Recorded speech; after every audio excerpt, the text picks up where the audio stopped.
Hello, Loita. Hello, friends. Sharon Boucher-Haskins here. My YouTube channel is Island Girl Living in Germany. And today I'm sorry I haven't done another video. This is gonna be number 4.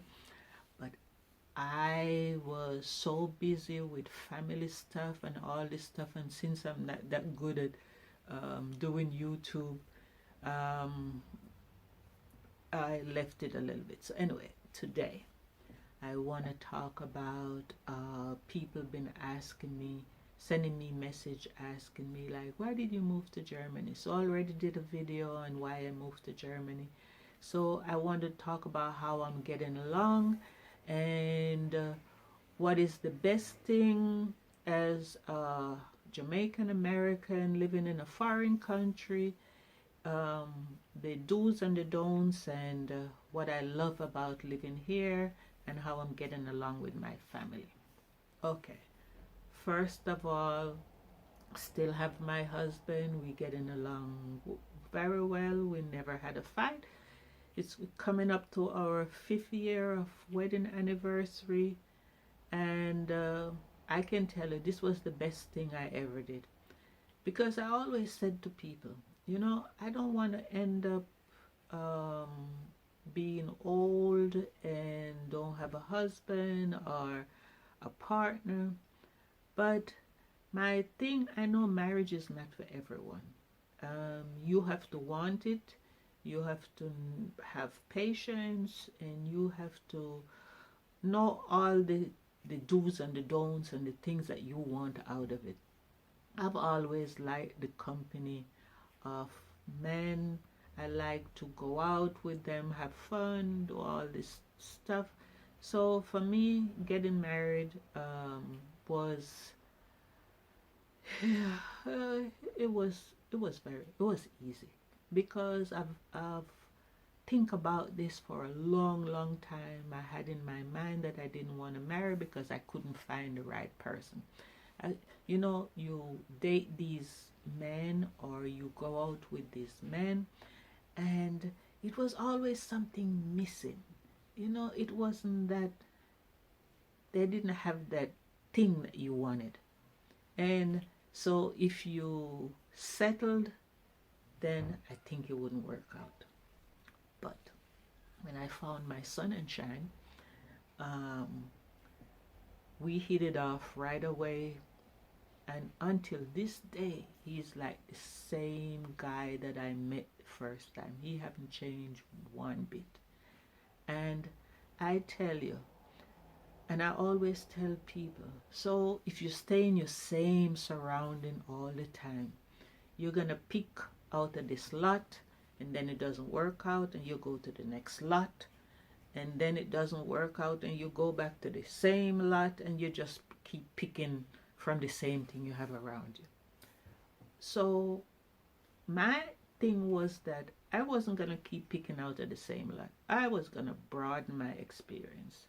And I decided I was going to go on eHarmony, which my friend had to actually fight with me to do this. And then I did it, and I was happy I did it.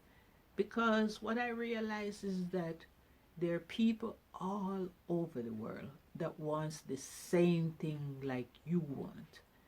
Same kind of happiness, same kind of friendship. They love to travel, they love to do things. And you sit in your same little surrounding, and you know all of these people. And some of them don't even have a passport. So if you decide that's the life you want, then you stay over there.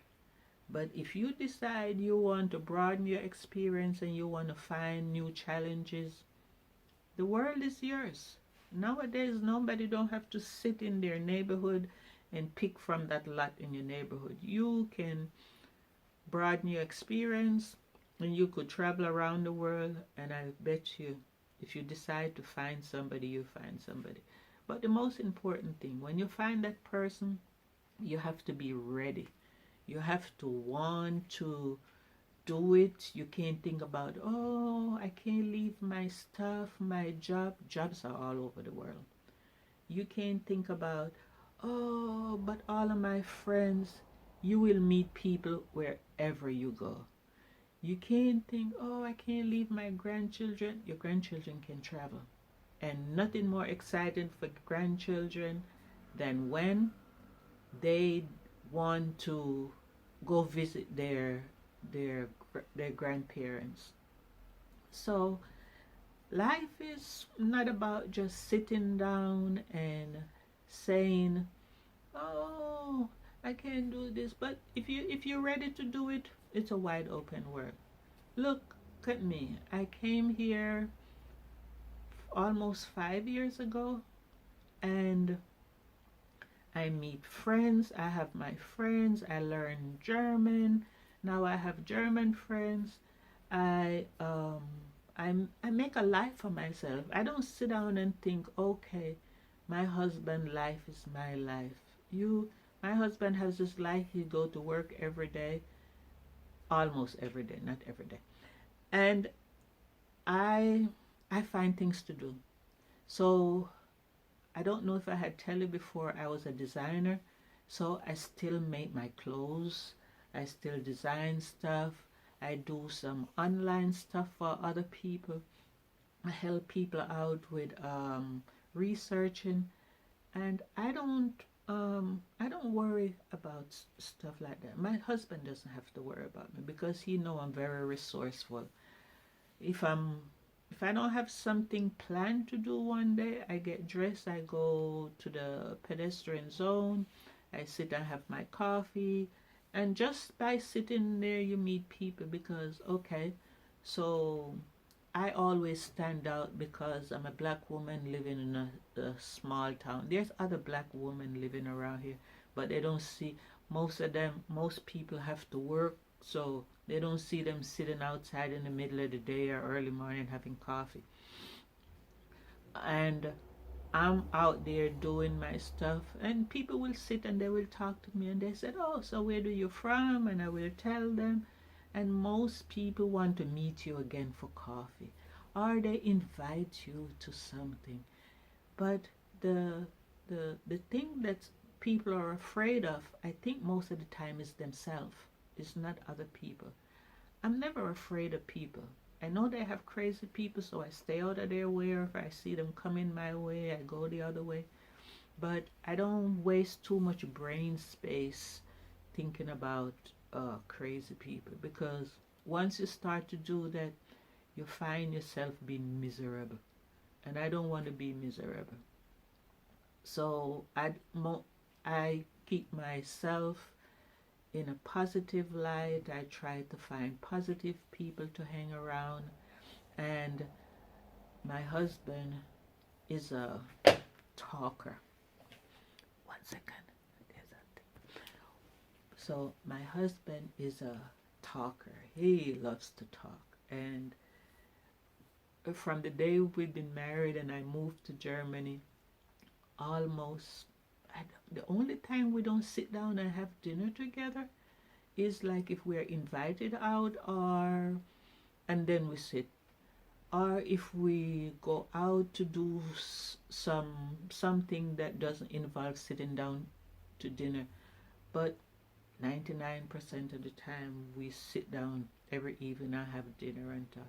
He's a history buff, so he always telling you history about something that happened. He knows about the Roman culture. There's nothing much you can ask him and he doesn't know. And I will say it again, through my life dating, I always date nerds because I love when man is intelligent or knows stuff that we can talk about. I don't want to sit down and talk about something stupid all the time. And that is it in a nutshell about my life here. It's not that exciting. We go sometimes we go hiking. When he's off, we take a day trip to different cities. Some things that he always wanted to do but never get it done. And because I'm a trooper, we run around and do stuff. Sometimes we visit his mother or his children, and or I do something that I want to do and we just do it. But living here in Germany and living in a different country, learning a different language, meeting new people, it's totally exciting. You know, like the Germans would say, it is totally bombastic.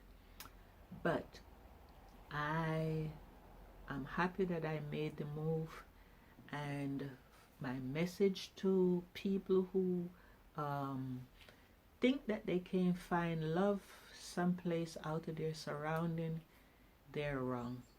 It's a big world out there, and there's a lot of good people out there. I never knew in my life that I would find somebody like my husband. I always thought men like my husband, well, it doesn't exist anymore.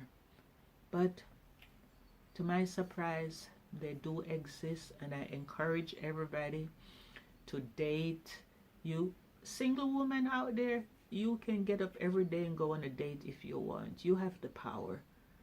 This is not about anybody else. This is about your happiness. When I used to date, sometimes I'd go on 3-4 dates a week. I remember one time, one Sunday, I went on 3 dates in one Sunday. Breakfast, lunch, and dinner. You can do it.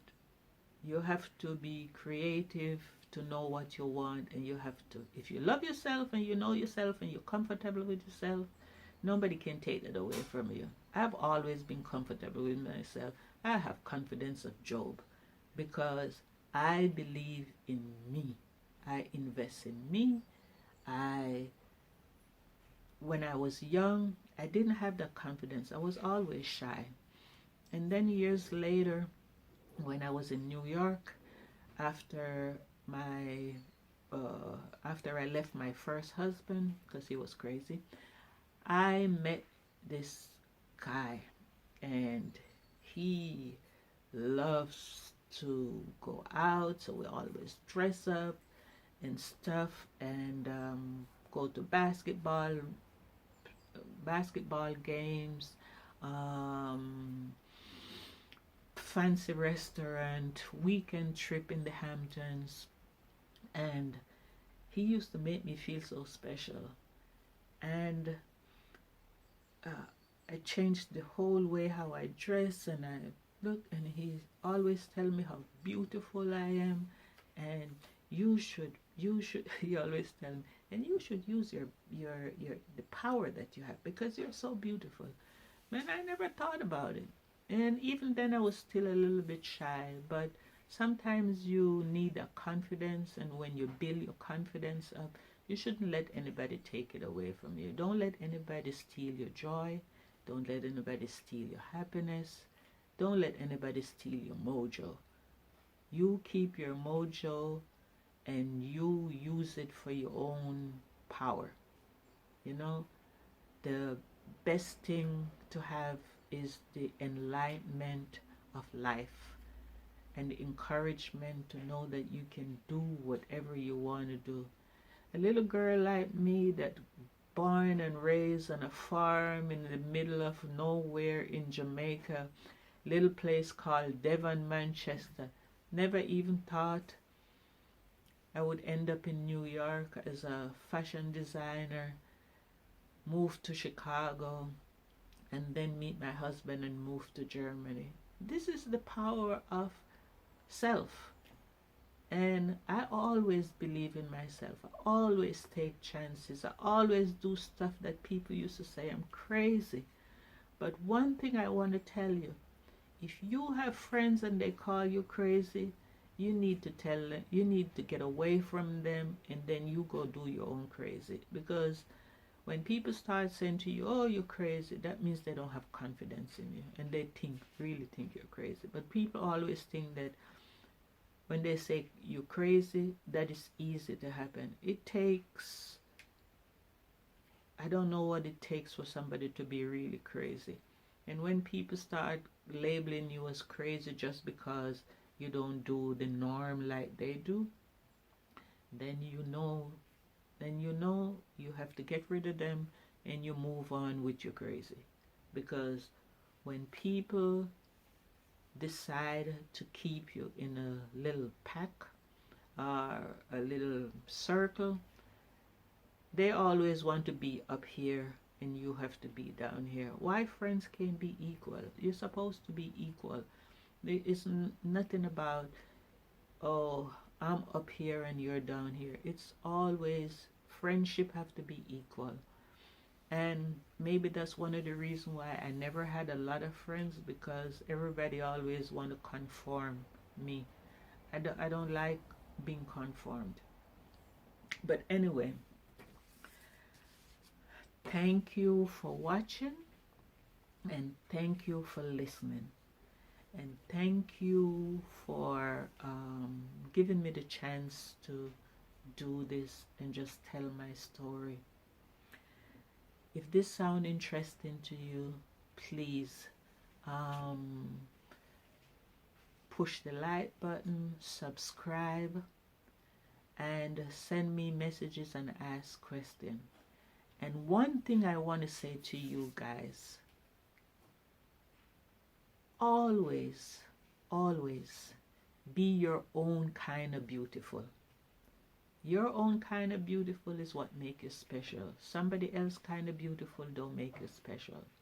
Just be your own kind of beautiful. And thank you